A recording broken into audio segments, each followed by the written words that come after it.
બોલ્યો ભાગવત ભગવાન કી જય। અધ્યાય 6 ધ્યાન યોગ ભાગ 3। ચંચલ હિ મન કૃષ્ણ પ્રમાથી બલવ્રદ દઢમ તસ્યાહ નિગ્રહ મન્યે વાયોરીવ શુષ્કરમ। હે કૃષ્ણ, મન ચંચળ, ઉચ્છૃંખલ, દુરાગ્રહી તથા અત્યંત બળવાન છે, અને તેથી તેને વશમાં રાખવું એ મને વાયુને વશમાં રાખવાથી પણ વધારે અઘરું લાગે છે। મારું મન એવું બળવાન તથા દુરાગ્રહી છે કે તે કેટલીક વખત બુદ્ધિને પરાજિત કરે છે, ભલે તેને બુદ્ધિને અધીન માનવામાં આવતું હોય। આ વ્યવહારુ દુનિયામાં જ્યાં મનુષ્યને અનેક વિરોધી તત્વો સાથે સંઘર્ષ કરવો પડે છે, તેને માટે મનને વશમાં રાખવું અત્યંત અઘરું થઈ જાય છે। કૃત્રિમ રીતે પોતાના શત્રુ તથા મિત્ર બંને પ્રત્યે મનુષ્ય માનસિક સંતુલન પ્રસ્થાપિત કરી શકે, પરંતુ દુનિયાદારીમાં સ્થિત કોઈ મનુષ્ય આખરે આમ કરી શકતો નથી, કારણ કે આમ કરવું એ તો પ્રબળ વાયુને વશમાં કરવાથી પણ વધારે અઘરું છે। વૈદિક સાહિત્યમાં પણ કહેવાયું છે, આત્મારણ રથી ન વિદ્ધિ શરીરમ રથમેવ ચ બુદ્ધિ તું સારથી વિદ્ધિ મન પગ્રહવમેવ ચ ઇન્દ્રિયાની હયાના હુવિશ યાસ્તેષુ ગોચરાનઃ આત્મેન્દ્રિય મનોયુક્ત ભોક્તેન્દ્રાયુમનિષ્યન।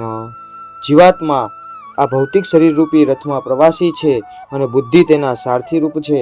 મન દોરવની આપતું સાધન છે, અને ઇન્દ્રિયો અશ્વો છે। એ રીતે મન તથા ઇન્દ્રિયોના સંગમાં રહીને આત્મા સુખ કે દુઃખ ભોગવે છે।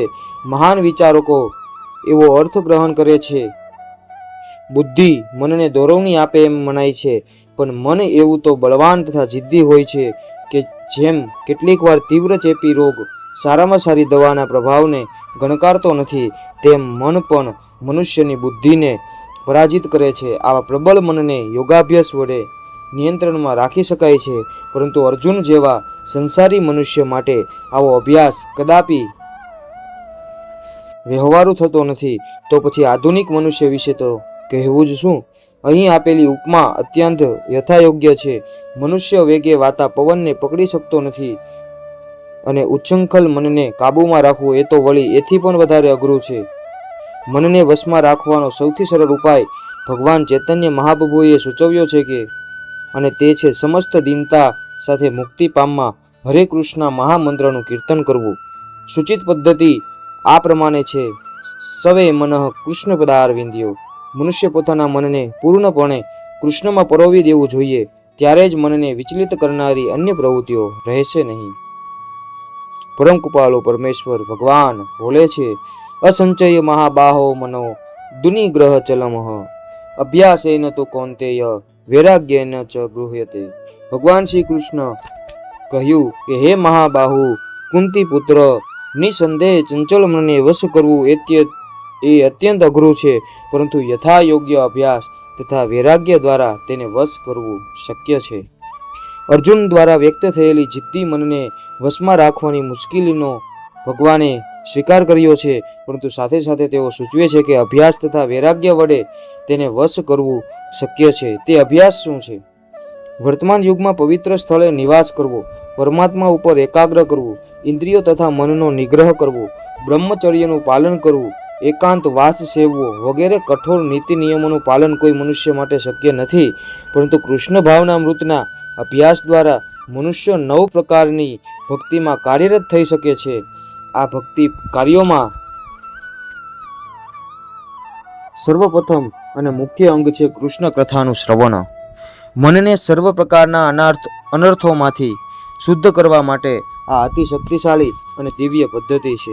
કૃષ્ણ વિશે જેટલું વધારે શ્રવણ કરવામાં આવે તેટલો જ મનુષ્ય એવી વસ્તુઓ પ્રત્યે વિરક્ત થાય છે કે જે તેને કૃષ્ણથી દૂર કરે છે। કૃષ્ણ સાથે જેનો કશો સંબંધ નથી એવી વસ્તુઓ પ્રતિ મનને અનાસક્ત કરવાથી મનુષ્ય બહુ સહેલાઈથી વૈરાગ્ય કેળવી શકે છે। વૈરાગ્ય એટલે ભૌતિક વસ્તુઓ પ્રતિ વિરક્તિ અને મનને આધ્યાત્મમાં પરોવવું। મનને કૃષ્ણના કાર્યોમાં સંલગ્ન કરવા કરતાં નિર્વિશેષ આધ્યાત્મિક વિરક્તિ સાધવી વધારે અઘરી છે। મનને કૃષ્ણમાં અનુરુક્ત રાખવું વ્યવહારિક રીતે સરળ છે, કારણ કે કૃષ્ણ વિશે શ્રવણ કરવાથી મનુષ્યો આપોઆપ જ પરમેશ્વરમાં આસક્ત થઈ જાય છે. આ આસક્તિને પરેશાનુભવ અથવા આધ્યાત્મિક સંતોષ કહે છે. આ સંતોષની લાગણી ભૂખ્યા માણસને ભોજન કરતી વખતે કોળીએ સંતોષ થાય તેના જેવી હોય છે. મનુષ્ય ભૂખ્યો હોય ત્યારે જેમ જેમ વધારે ખાતો જાય તેમ તેમ તેને વધારે સંતુષ્ટિ તથા શક્તિ પ્રાપ્ત થાય છે. તેવી જ રીતે ભક્તિમય સેવાથી મનુષ્યને દિવ્ય સંતોષની લાગણી થાય છે, કારણ કે તેનાથી મન ભૌતિક વિષયોમાંથી વિરક્ત થતું જાય છે. આ તો કુશળ ઉપચાર તથા પથ્ય આહાર દ્વારા રોગને મટાડવા જેવું છે. તેથી ભગવાન કૃષ્ણની દિવ્ય લીલાનું શ્રવણ કરવું એ ઉન્મત્ત મનનો કુશળ ઉપચાર છે, અને કૃષ્ણને ધરાવેલા અન્નનું પ્રસાદ રૂપે ભોજન એ રોગી માટેનો સુપથ્ય આહાર છે. આ ઉપચાર જ કૃષ્ણ ભાવના મૃતની પ્રક્રિયા છે. અસંયતાત્મના યોગો દુષ્પાપ ઇતિ મે મતિ વશ્યાત્મના તુ યતતા શક્યો વાપ્તુમુપાયતઃ. જે મનુષ્યનું મન અસંયમિત છે તેને આત્મ સાક્ષાત્કાર દુર્લભ હોય છે, પરંતુ જેનું મન અસંયમિત છે તથા જે યોગ્ય ઉપાય દ્વારા પ્રયત્ન કરે છે તેને નિશ્ચિતપણે સફળતા પ્રાપ્ત થાય છે. એ મારો અભિપ્રાય છે. પૂર્ણ પુરુષોત્તમ પરમેશ્વર જાહેર કરે છે કે જે મનુષ્ય ભૌતિક વ્યાપારોમાંથી મનને અલગ કરવાનો યોગ્ય ઉપાય નથી કરતો તે આત્મ સાક્ષાત્કારમાં ભાગ્યે જ સફળતાને વળે છે. મનને ભૌતિક ભોગ વિલાસમાં પરોવતા રહીને યોગાભ્યાસ કરવો એ તો જાણે અગ્નિમાં પાણી રેડતા રહી તેને પ્રજ્વલિત કરવાનો પ્રયત્ન કરવા જેવું છે. મનના સંયમ વિનાનો યોગાભ્યાસ એ સમયનો અપવ્યય છે. યોગનું આવું પ્રદર્શન ભલે ભૌતિક રીતે લાભપ્રદ હોય, પરંતુ જ્યાં સુધી આત્મ સાક્ષાત્કારને લાગે વળગે છે ત્યાં સુધી તે બધું નિર્થક છે. માટે મનુષ્ય ભગવાનની દિવ્ય પ્રેમમય સેવામાં મનને સતત પરોવેલું રાખીને તેને વશમાં રાખવું રહ્યું. કૃષ્ણ ભાવના મૃતમાં પ્રવૃત્ત થયા વિના મનને એકધારી રીતે વશમાં રાખી શકાતું નથી. કૃષ્ણ ભાવના યુક્ત મનુષ્ય જુદો પ્રયાસ કર્યા વિના જ યોગાભ્યાસનું ફળ સરળતાથી મેળવે છે, પરંતુ યોગાભ્યાસ કરનાર સાધકને કૃષ્ણ ભાવના યુક્ત થયા વિના સફળતા પ્રાપ્ત થતી નથી. અર્જુન બોલે છે, અયતિ સદ્યોપેતો યોગાચલિત માનસ અપાપ્ય યોગસ સિદ્ધિ કા ગતિ કૃષ્ણ ગચ્છતિ. અર્જુને કહ્યું, હે કૃષ્ણ, તે અસફળ યોગીની શી ગતિ થાય છે કે જે શરૂઆતમાં આત્મ સાક્ષાત્કારની પ્રક્રિયાને શ્રદ્ધાપૂર્વક ગ્રહણ કરે છે, પરંતુ પછીથી ભૌતિકતાને કારણે તેમાંથી વિચલિત થઈ જાય છે અને તેના પરિણામ સ્વરૂપ યોગ સિદ્ધિને પામી શકતો નથી. ભગવદ્ ગીતામાં આત્મ સાક્ષાત્કાર અથવા યોગ માર્ગનું નિરૂપણ કર્યું છે. આત્મ સાક્ષાત્કારનો મૂળભૂત સિદ્ધાંત એ છે કે જીવાત્મા આ ભૌતિક શરીર નથી, પરંતુ તેનાથી ભિન્ન છે અને તેનું સુખ સનાતન જીવન, આનંદ તથા જ્ઞાનમાં રહેલું છે. આ બધા શરીર તથા મન બંનેથી પર તથા આધ્યાત્મિક છે. આત્મ સાક્ષાત્કારની શોધ જ્ઞાન દ્વારા કરવામાં આવે છે. તે માટે અષ્ટાંગ યોગ પદ્ધતિ અથવા ભક્તિ યોગની સાધના કરવાની હોય છે. આમાંની દરેક પ્રક્રિયામાં જીવે પોતાની સ્વરૂપાવસ્થા, ભગવાન સાથેનો પોતાનો સંબંધ તથા એવા કાર્યોનો સાક્ષાત્કાર કરવાનો હોય છે કે જેમના વડે તે તૂટી ગયેલી સંપર્ક શુક્લાને પુનઃ જોડી શકે અને કૃષ્ણ ભાવના મૃતની સર્વોચ્ચ સિદ્ધ અવસ્થા પ્રાપ્ત કરી શકે. ઉપરોક્ત ત્રણેય પદ્ધતિઓમાંની કોઈ પણ એકનું પાલન કરવાથી મનુષ્ય વહેલા કે મોડા પોતાના ધ્યેયને પામી શકે છે. ભગવાને બીજા અધ્યાયમાં ભારપૂર્વક જણાવ્યું છે, આધ્યાત્મિક માર્ગે કરેલો અલ્પ એવો પ્રયાસ પણ મોક્ષની મહાન આશાનું કારણ બની શકે છે. આ ત્રણ પદ્ધતિઓમાં ભક્તિ યોગનો માર્ગ ખાસ કરીને આ યુગ માટે ઉપયુક્ત છે, કારણ કે ભગવત સાક્ષાત્કાર પામવાની તે સૌથી પ્રત્યક્ષ પદ્ધતિ છે. તેથી અર્જુન પુનઃ આશ્વસ્ત થવા માટે ભગવાન કૃષ્ણને તેમના પૂર્વ કથનની પુષ્ટિ કરવાનું કહે છે. મનુષ્ય આત્મ સાક્ષાત્કારનો માર્ગ ભલે નિષ્ઠાપૂર્વક ગ્રહણ કરે, પરંતુ નિહિત જ્ઞાન સંપાદનની પ્રક્રિયા તથા અષ્ટાંગ યોગ સાધના કરવી આ યુગમાં સામાન્ય રીતે અત્યંત અઘરી છે. તેથી સતત પ્રયાસો કરવા છતાં મનુષ્ય અનેક કારણોસર નિષ્ફળતા પામે એ શક્ય છે. પ્રથમ તો આ પ્રક્રિયાને અનુસરવામાં મનુષ્ય પૂરતા પ્રમાણમાં ગંભીર ન હોય. આધ્યાત્મિક માર્ગે ચાલવું એટલે લગભગ માયા સામે યુદ્ધની ઘોષણા કરવા જેવું છે. પરિણામે મનુષ્ય જ્યારે માયાના પંજામાંથી છૂટવા મથે છે ત્યારે માયા અનેકવિધ પ્રલોભનો દ્વારા સાધકનો પરાભવ કરવાનો પ્રયત્ન કરે છે. બદ્ધ જીવ તો અગાઉથી જ ભૌતિક પ્રકૃતિના ગુણો દ્વારા પ્રલોભનોમાં પડેલો જ હોય છે અને આ રીતે ફરીથી મોહમાં ફસાવાની દરેક તક રહેલી છે. ભલે પછી મનુષ્ય દિવ્ય પ્રક્રિયાનું અનુસરણ કરતો હોય. આને જ યોગાચલિત માનસ અર્થાત આધ્યાત્મિક માર્ગમાંથી ભ્રષ્ટ થવું કહે છે. અર્જુન આત્મ સાક્ષાત્કારના માર્ગમાંથી ભ્રષ્ટ થવાના પરિણામો વિશે જિજ્ઞાસુ છે. કચિન્નો ભય વિભષ્ટ છન્નાભમેવ નશ્યતિ અપતિષ્ઠો મહાબાહુ વિમૂઢો બ્રહ્મણ પ્રથી. હે મહાબાહુ કૃષ્ણ, શું આધ્યાત્મક પ્રાપ્તિના માર્ગથી ભ્રષ્ટ થયેલો એવો મનુષ્ય આધ્યાત્મિક તથા ભૌતિક બંને સફળતાઓમાંથી પતન પામતો નથી અને છિન્ન ભિન્ન થયેલા વાદળની જેમ નષ્ટ થતો નથી, જેના પરિણામે તેને માટે કોઈ લોકમાં કોઈ સ્થાન રહેતું નથી? પ્રગતિ કરવાના બે રસ્તા છે. ભૌતિકતાવાદી મનુષ્યને આધ્યાત્મમાં કશી રુચિ હોતી નથી, તેથી તેઓ આર્થિક વિકાસ દ્વારા દુનિયાવી પ્રગતિ સાધવામાં અતિશય રસ ધરાવે છે અથવા તો યોગ્ય કર્મ દ્વારા ઉચ્ચતર લોકમાં ઉન્નત થવામાં વધુ રસ ધરાવે છે. જો કોઈ મનુષ્ય આધ્યાત્મ માર્ગને ગ્રહણ કરે છે તો તેને સર્વ પ્રકારના ભૌતિક કાર્યો બંધ કરવા પડે છે અને સર્વ પ્રકારના કહેવાતા સુખોનો ત્યાગ કરવો પડે છે. જો મહત્વાકાંક્ષી આધ્યાત્મવાદી નિષ્ફળ થાય છે તો દેખીતી રીતે બાવાના બંને બગડે એવો ઘાટ થાય છે. બીજા શબ્દોમાં, તેને ન તો ભૌતિક સુખ મળે કે ન તો આધ્યાત્મિક સફળતા પ્રાપ્ત થાય. તેનું કોઈ સ્થાન રહેતું નથી. તેની સ્થિતિ છિન્ન ભિન્ન થયેલા વાદળ જેવી થાય છે. કોઈ વખત આકાશમાં એકાદ વાદળ નાના વાદળ સમૂહમાંથી છૂટું પડીને મોટા વાદળ સમૂહમાં જોડાઈ જાય છે, પરંતુ જો તે મોટા વાદળ સમૂહમાં જોડાઈ ન શકે તો પવન તેને ઘસડી જાય છે અને વિરાટ આકાશમાં તેનું કોઈ નામો નિશાન રહેતું નથી. બ્રહ્મન પથી એ દિવ્ય સાક્ષાત્કારનો એવો માર્ગ છે કે જે સ્વયં પોતાને પરમેશ્વરના અભિન્ન અંશ હોવાનું જાણ્યા પછી જ પ્રાપ્ત થાય છે અને આ પરમેશ્વર તો બ્રહ્મ, પરમાત્મા તથા ભગવાન તરીકે પ્રગટ થતા દેખાય છે. ભગવાન શ્રી કૃષ્ણ પરમ સત્યના પૂર્ણ આવિર્ભાવ છે. તેથી જે આ પૂર્ણ પુરુષોત્તમના શરણે જાય છે તે જ સફળ યોગી બને છે. બ્રહ્મ તથા પરમાત્માના સાક્ષાત્કાર દ્વારા જીવનના ધ્યેય સુધી પહોંચવામાં અનેકો એક જન્મો લાગે છે. માટે દિવ્ય સાક્ષાત્કારનો સર્વશ્રેષ્ઠ માર્ગ એ જ ભક્તિ યોગ અથવા કૃષ્ણ ભાવના મૃતની પ્રત્યક્ષ પદ્ધતિ છે. એતન્મે સંચય કૃષ્ણ છેતુ મહસ્યેત શતે ત્વદન્ય સંચય સ્યાશય છેતાન્ય યુપપદ્ધતે. હે કૃષ્ણ, આ મારો સંદેહ છે અને તેને સંપૂર્ણપણે દૂર કરવા હું આપને વિનંતી કરું છું. આપના સિવાય અન્ય કોઈ એવો નથી કે જે આ સંચયને નષ્ટ કરી શકે. કૃષ્ણ ભૂત, વર્તમાન તથા ભવિષ્યના પૂર્ણ જ્ઞાતા છે.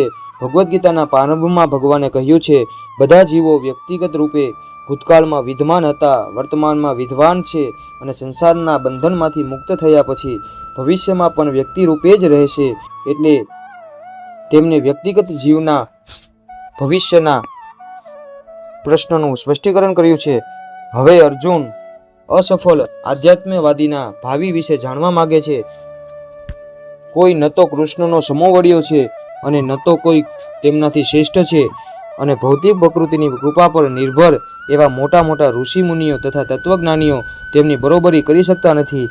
તેથી સર્વ સંચયોના ઉત્તર માટે કૃષ્ણનો નિર્ણય અંતિમ તથા સંપૂર્ણ છે, કારણ કે તેઓ ભૂત, વર્તમાન અને ભવિષ્ય સંપૂર્ણપણે જાણે છે, પરંતુ તેમને કોઈ જ જાણતું નથી. કૃષ્ણ અને કૃષ્ણ ભાવના યુક્ત ભક્તો જ જાણી શકે છે કે કોણ શું છે. ભગવાન બોલે છે, પરમ કૃપાળુ પરમેશ્વર બોલે છે, પાથ ને વેહ મૂત્રો વિનાશ તસ્ય વિદ્યતે નહિ કલ્યાણ કુકચ્છિન્દ દુર્ગતિ તાત ગચ્છતિ. પૂર્ણ પુરુષોત્તમ પરમેશ્વર બોલ્યા, હે પુથા પુત્ર અર્જુન, કલ્યાણકારી કાર્યોમાં પરોવાયેલા અધ્યાત્મવાદીનો આ લોકમાં કે પરલોકમાં વિનાશ થતો નથી. હે મિત્ર, ભલું કરવા વાળાની કદાપી અધોગતિ થતી નથી. શ્રીમદ ભાગવતમાં શ્રી નારદ મુનિ વ્યાસદેવને આ પ્રમાણે ઉપદેશ આપે છે. ત્યક્ત્વા સ્વધર્મચરણાં મુંજ હરેર ભજન પક્વોડતી પતેત તતો યદી યત્ર કવ વા ભદ્રમ અબુદ અમ્યુક કિમ કો વાથ આપતો ભજતા સ્વધર્મત. જો કોઈ મનુષ્ય સર્વ ભૌતિક અપેક્ષાઓને ત્યજીને પૂર્ણ પુરુષોત્તમ પરમેશ્વરને સંપૂર્ણપણે શરણાગત થાય છે તો આમાં તેનું કોઈ નુકસાન કે પતન થતું નથી. બીજે પક્ષે અભક્ત મનુષ્ય પોતપોતાના નિયત કર્તવ્યોમાં પૂરેપૂરા જોડાયેલા રહી શકે છે અને છતાં તેઓ કશું પામતા નથી. ભૌતિક લાભ માટે શાસ્ત્રોક્ત તથા પ્રણાલીગત અનેક કાર્યો હોય છે. જીવનમાં આધ્યાત્મિક ઉન્નતિ અર્થાત કૃષ્ણ ભાવના મૃત અર્થે અધ્યાત્મવાદીએ બધા જ ભૌતિક કાર્યોનો ત્યાગ કરવાનો હોય છે. કોઈ મનુષ્ય એવી શંકા કરી શકે કે જો કૃષ્ણ ભાવના મૃતની સાધના પૂર્ણ થઈ જાય તો તેનાથી તેને સર્વોચ્ચ સિદ્ધિ મળી શકે, પરંતુ જો તે આવા પૂર્ણતાના સ્તર સુધી ન પહોંચી શકે તો ભૌતિક તથા આધ્યાત્મિક એમ બંને દ્રષ્ટિથી મનુષ્યને નુકસાન થાય છે. શાસ્ત્રોનો એવો આદેશ છે કે જો કોઈ મનુષ્ય સ્વધર્મનું આચરણ નથી કરતો તો તે માટેના પાપ ફળ ભોગવવા પડે છે અને તેથી જે આધ્યાત્મિક કાર્યો કરવામાં નિષ્ફળ રહે છે તે આવા પાપ ફળને અધીન થાય છે. અસફળ આધ્યાત્મવાદીને ભાગવતમાં ખાતરી આપે છે કે તેને ચિંતા કરવાની જરૂર નથી. તેને ભલે યોગ્ય રીતે સ્વધર્માચરણ ન કરવાનું ફળ ભોગવવું પડે, તેમ છતાં તે કશું ગુમાવતો નથી, કારણ કે શુભ કૃષ્ણ ભાવના કદાપી એરે જતી નથી. જે મનુષ્ય આ રીતે કાર્યશીલ રહે છે તે આગલા જન્મમાં નિમ્ન યોનિમાં જન્મ લઈને પણ પહેલાની જેમ જ ભક્તિ કરે છે. બીજે પક્ષે જે મનુષ્ય કેવલ શાસ્ત્ર વિહિત કાર્યો દ્રઢતાપૂર્વક કરે છે, પરંતુ જો તેનામાં કૃષ્ણ ભાવના મૃતનો અભાવ હોય તો તે શુભ ફળ મળે એ જરૂરી નથી. આ શ્લોકનો ભાવાર્થ આ પ્રમાણે સમજી શકાય છે. માનવતાના બે વિભાગ પાડી શકાય છે, નિયંત્રિત અને અનિયંત્રિત. જે મનુષ્ય ભાવિ જન્મ તથા મુક્તિના જ્ઞાન વિના કેવલ પાશવી ઇન્દ્રિય ભોગમાં રચ્યા પચ્યા રહે છે તેઓ અનિયંત્રિત વિભાગમાં આવે છે. જેઓ શાસ્ત્રોક્ત કર્તવ્યોનું સિદ્ધાંતોનું પાલન કરે છે તેઓ નિયંત્રિત વિભાગમાં વર્ગીકૃત થાય છે. અનિયંત્રિત વિભાગમાંના સભ્ય તથા અસભ્ય, ભણેલા તથા અભણ, શક્તિશાળી તથા અશક્ત મનુષ્યો પાશવી વૃત્તિવાળા હોય છે. તેમના કાર્યો કદાપી શુભ હોતા નથી, કારણ કે તેઓ પશુઓની જેમ જ આહાર, નિંદ્રા, ભય તથા મૈથુન ભોગવતા રહી સદૈવ આ દુઃખમય સંસારમાં જીવે છે. પરંતુ જેઓ શાસ્ત્રોક્ત આદેશાનુસાર સંયમિત રહે છે અને એ રીતે ક્રમશઃ કૃષ્ણ ભાવના મૃત પ્રતિ ઉન્નત થાય છે તેઓ નિસંદેહ જીવનમાં પ્રગતિ કરે છે. કલ્યાણ માર્ગના અનુયાયીઓને 3 વર્ગોમાં વહેંચી શકાય છે. પહેલો છે ભૌતિક સમૃદ્ધિ ભોગવી રહેલા શાસ્ત્રોક્ત નીતિ નિયમોના અનુયાયીઓ. બીજા છે જે મનુષ્યો આ ભૌતિક જગતમાંથી અંતિમ મુક્તિ શોધી કાઢવા પ્રયત્નશીલ છે તે. અને ત્રીજા કૃષ્ણ ભાવના મૃતમાંના ભક્તો. જે લોકો ભૌતિક સુખ પામવા માટે શાસ્ત્રોના નીતિ નિયમોનું અનુસરણ કરે છે તેમને વળી 2 વિભાગમાં વિભક્ત કરવામાં આવ્યા છે, સકામ કર્મ કરનારા અને ઇન્દ્રિય તૃપ્તિની ઈચ્છા ન રાખનારા.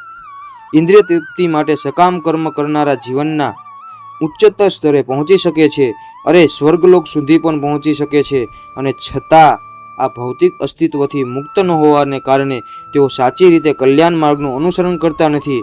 શુભ કર્મ તો તે જ હોય છે કે જે મુક્તિ પ્રતિ લઈ જાય. અંતિમ આત્મ સાક્ષાત્કાર અથવા દેહાત્મ ભાવમાંથી મુક્તિનું ધ્યેય ન હોવું હોય એવું કોઈ પણ કાર્ય લેશ માત્ર કલ્યાણકારી હોતું નથી. કૃષ્ણ ભાવનામૃત વિષયક કાર્ય જ એકમાત્ર કલ્યાણમય કાર્ય છે, અને જે મનુષ્ય કૃષ્ણ ભાવનામૃતના માર્ગે પ્રગતિ કરવાના ધ્યેયથી સ્વેચ્છાપૂર્વક સર્વ શારીરિક અગવડોને સ્વીકારે છે તે જ કઠોર તપ કરનાર પૂર્ણ યોગી કહેવાય છે. વળી અષ્ટાંગ યોગ પદ્ધતિ કૃષ્ણ ભાવનામૃતના અંતિમ ધ્યેય તરફ લઈ જનારી હોવાથી તે પણ કલ્યાણકારી છે, તથા જે મનુષ્ય આ બાબતમાં યથાશક્તિ પ્રયાસ કરે છે તેને અધોગતિનો ભય રાખવાની જરૂર નથી. પાપ્ય પુણ્ય કુંતા લોકાનુષિત્વા શાશ્વતી સમા શુચિના શ્રીમતા ગેહે યોગ ભજ્યાતે. અસફળ યોગી પુણ્યાત્મા લોકમાં અનેક વર્ષો સુધી સુખ ભોગવ્યા પછી સદાચારી લોકોના અથવા તો ગર્ભ શ્રીમંત લોકોના કુળમાં જન્મ પ્રાપ્ત કરે છે. અસફળ યોગીઓના બે વર્ગો છે. બહુ થોડી પ્રગતિ કરીને ભ્રષ્ટ થયેલાનો એક વર્ગ છે અને બીજો દીર્ઘકાળ સુધી યોગ સાધના કર્યા પછી પતન પામેલાનો.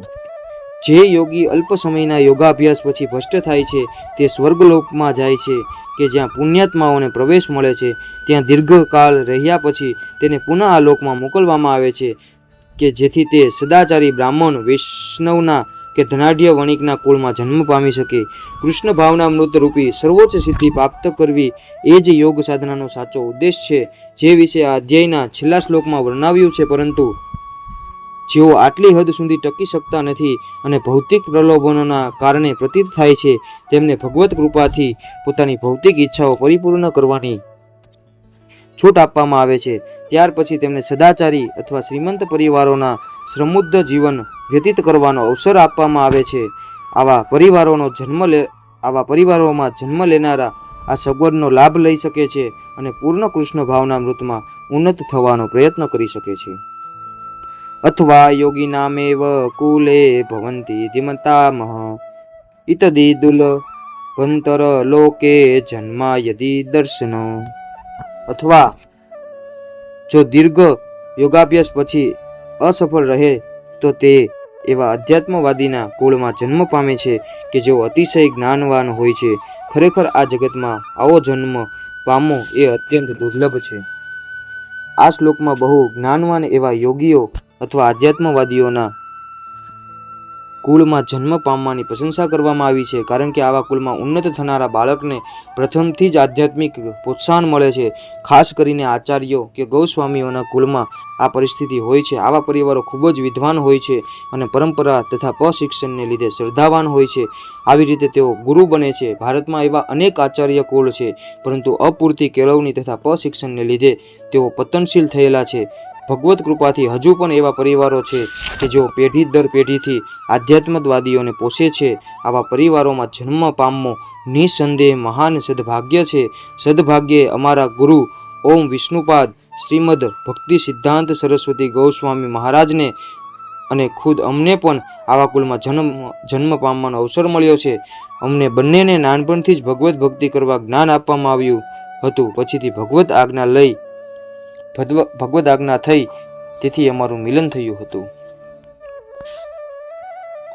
તંત્રત બુદ્ધિ સંયોગ લભંતે પોવદેહિકમ યત તે ચ તતો ભૂયમઃ સસિદ્ધો કુરુનંદનમ. હે કુરુનંદનમ, આવો જન્મ પામીને તે પોતાના પૂર્વ દેહની દૈવી ચેતના પુનઃ પ્રાપ્ત કરે છે અને પૂર્ણ સફળતા પ્રાપ્ત કરવાના ઉદ્દેશથી તે વધારે ઉન્નતિ પામવાનો પ્રયાસ કરે છે. ઉત્તમ બ્રાહ્મણ કુળમાં ત્રીજો જન્મ પામનાર રાજા ભરત તે એ પૂર્વેની દિવ્ય ચેતનાની પુનઃ પ્રાપ્તિ માટેના ઉત્તમ જન્મનું ઉદાહરણ છે. રાજા ભરત સમગ્ર વિશ્વના સમ્રાટ હતા અને તે સમયથી જ આ ગ્રહને દેવો ભારત વર્ષ નામે જાણે છે. પહેલા તે ઇલાવૃત વર્ષ નામે પ્રસિદ્ધ હતો. સમ્રાટે અલ્પાયુમાં જ આધ્યાત્મિક સિદ્ધિ અર્થે સંન્યાસ ગ્રહણ કરેલો, પરંતુ તેઓ સફળ ન થયા. પછીના જન્મમાં તેમને ઉત્તમ બ્રાહ્મણ કુળમાં જન્મ લીધો અને જડ ભરત કહેવાયા, કારણ કે તેઓ એકાંતમાં રહેતા અને કોઈની સાથે વાત પણ ન કરતા. પછીથી રાજા રહુગણે તેમને મહાન આધ્યાત્મવાદી તરીકે ઓળખી કાઢ્યા હતા. તેમની જીવનકથામાંથી એવો બોધ મળે છે કે દિવ્ય પ્રયાસ અથવા યોગાભ્યાસ કદાપી વ્યર્થ જતો નથી. ભગવત કૃપાથી યોગીને કૃષ્ણ ભાવના મૃતમાં પૂર્ણ સિદ્ધિ પ્રાપ્ત કરવાનો સુયોગ વારંવાર મળતો રહે છે. પૂર્વાભ્યાસેન તેનેવ હિયેત ભાવડોષતિ સહ જિજ્ઞાસુરપી યોગસ્ય શબ્દ બ્રહ્માતિ વર્તતે. પૂર્વજન્મની દેવી ચેતનાથી તે અનાયાસે આપોઆપ યોગના નિયમો પ્રત્યે આકર્ષિત થાય છે. આવો જિજ્ઞાસુ યોગી શાસ્ત્રોના કર્મકાંડના સિદ્ધાંતોથી પર હોય છે. ઉન્નત યોગીઓ શાસ્ત્રોના અનુષ્ઠાનો પ્રત્યે બહુ આકૃષ્ટ થતા નથી, પરંતુ યોગના નિયમો પ્રત્યે તેઓ આપમેળે જ આકૃષ્ટ થાય છે, જે તેમની યોગની સર્વોત્તમ પૂર્ણતારૂપ કૃષ્ણ ભાવના મૃતમાં ઉન્નત બનાવી શકે છે.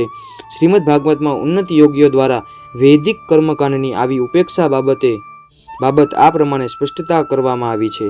અહો બત સ્વ પચોડતો ગરિયાન યજ્જિહાગ્રે વર્તતે નામ તુભ્યમઃ તે પુસ્તપસ્તે જુહુઃ સન્નુર આર્યા બ્રહ્માનુચુર્નાર્મ ગુણ્યતિ એતે.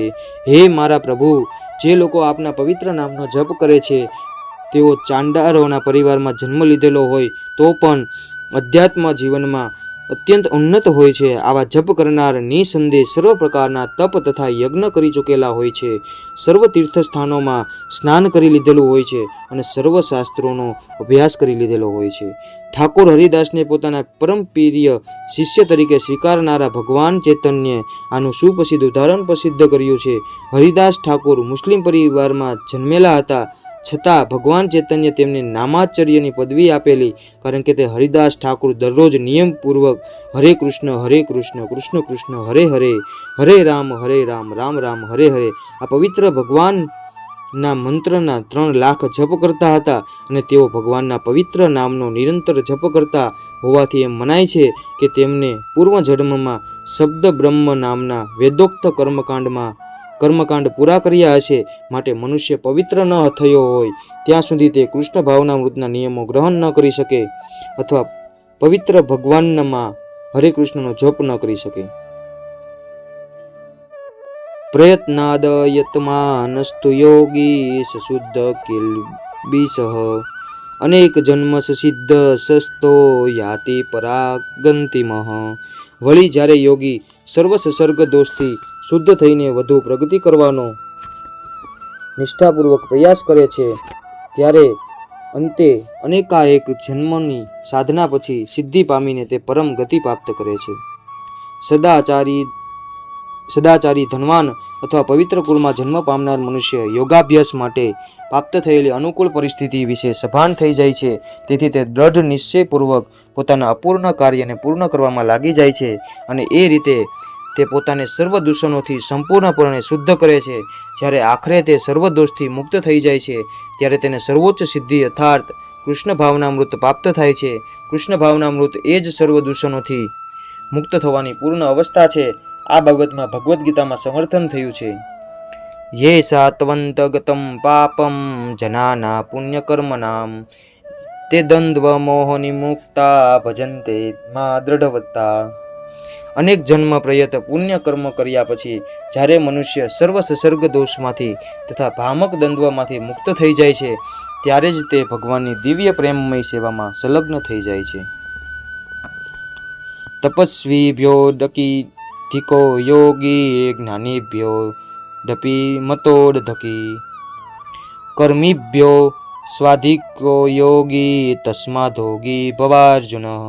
યોગી પુરુષ તપસ્વી, જ્ઞાની તથા કર્મી કરતાં શ્રેષ્ઠ હોય છે. માટે હે અર્જુન, સર્વ પરિસ્થિતિમાં તું યોગી થા. ભગવાન પરમ કૃપાળુ પરમેશ્વર કહે છે કે યોગી પુરુષ તપસ્વી, જ્ઞાની તથા કર્મી કરતાં શ્રેષ્ઠ હોય છે. માટે હે અર્જુન, સર્વ પરિસ્થિતિમાં તું યોગી થા. જ્યારે આપણે યોગ વિશે વાત કરીએ છીએ ત્યારે આપણે આપણી ચેતનાને પરમ સત્ય સાથે જોડી દેવાની વાત કરીએ છીએ. વિવિધ સાધકો આ પદ્ધતિને તેમને ગ્રહણ કરેલી વિશિષ્ટ વિધિ પ્રમાણે જુદા જુદા નામ આપે છે. જ્યારે આ પદ્ધતિ ખાસ કરીને સકામ કર્મો સાથે મુખ્યત્વે સંબંધ ધરાવે છે ત્યારે તે કર્મયોગ કહેવાય છે. જ્યારે તે મુખ્યત્વે ચિંતન સાથે સંબંધિત હોય છે ત્યારે જ્ઞાન યોગ અને ભગવાનની ભક્તિ સાથે સંબંધિત હોય છે ત્યારે ભક્તિ યોગ કહેવાય છે. ભક્તિ યોગ અથવા કૃષ્ણ ભાવનામૃત સર્વ યોગની પરમ સિદ્ધિ છે, જે અંગે આગલા શ્લોકમાં સ્પષ્ટતા થશે. ભગવાન અહીં યોગની શ્રેષ્ઠતાનું સમર્થન કર્યું છે, પરંતુ તે ભક્તિ યોગથી વધારે ચડિયાતો છે એમ જણાવ્યું નથી. ભક્તિ યોગ સંપૂર્ણ અધ્યાત્મ જ્ઞાન છે, તેથી તેનાથી ચડિયાતું કંઈ જ નથી. આત્મજ્ઞાન વિના તપ અપૂર્ણ હોય છે. પરમેશ્વરને શરણાગત થયા વિના જ્ઞાન યોગ પણ અપૂર્ણ છે અને કૃષ્ણ ભક્તિ વિનાના સકામ કર્મો સમયનો બગાડ માત્ર છે. તેથી યોગનું સર્વાધિક પ્રશસ્તિત રૂપ ભક્તિ યોગ છે અને આ વાત હવે પછીના શ્લોકમાં સમજાવવામાં આવી છે. યોગીના મપી સર્વેષાં મદગન તે નાત્મરાત્મના શ્રદ્ધાવાન ભજતે યો માસ મે યુક્ત તમો મતઃ. સર્વ યોગીમાંથી જે યોગી અત્યંત શ્રદ્ધાપૂર્વક મને પરાયણ હોય છે, પોતાના અંતઃકરણમાં મારું જ ચિંતન કરે છે અને મારી દિવ્ય પ્રેમમય સેવા કરે છે, તે યોગમાં મારી સાથે અત્યંત ગાઢ રીતે સંકળાયેલો છે અને તે બધામાં સર્વોચ્ચ છે. આ જ મારો મત છે. અહીં ભજતે શબ્દ મહત્વપૂર્ણ છે. ભજતે ભજ ધાતુનું રૂપ છે અને સેવા કરવાના અર્થમાં તેનો ઉપયોગ થાય છે. અંગ્રેજી શબ્દ વસીપ એટલે કે પૂજા કરવી ભજના અર્થમાં વાપરી શકાય નહીં. વસીપ એટલે પૂજા કરવી અથવા યોગ્ય વ્યક્તિ પ્રત્યે આદર દર્શાવવો અને તેનું સન્માન કરવું, પરંતુ પ્રેમ તથા શ્રદ્ધાપૂર્વકની સેવા તો પૂર્ણ પુરુષોત્તમ પરમેશ્વર કાજે હોય છે. કોઈ આદરણીય વ્યક્તિ કે દેવની પૂજા ન કરનારને અશિષ્ટ કહી શકાય, પરંતુ પરમેશ્વરની સેવા ટાળનાર તો સર્વથા નિંદાપાત્ર ગણાય છે. પ્રત્યેક જીવ ભગવાનનો અંશ છે અને તેથી જીવ માત્રે પોતાની સ્વરૂપાવસ્થા અનુસાર પરમેશ્વરની સેવા કરવી જોઈએ. આમ ન કરે તો તેનું પતન થાય. ભાગવતમાં આનું સમર્થન આ પ્રમાણે કરે છે.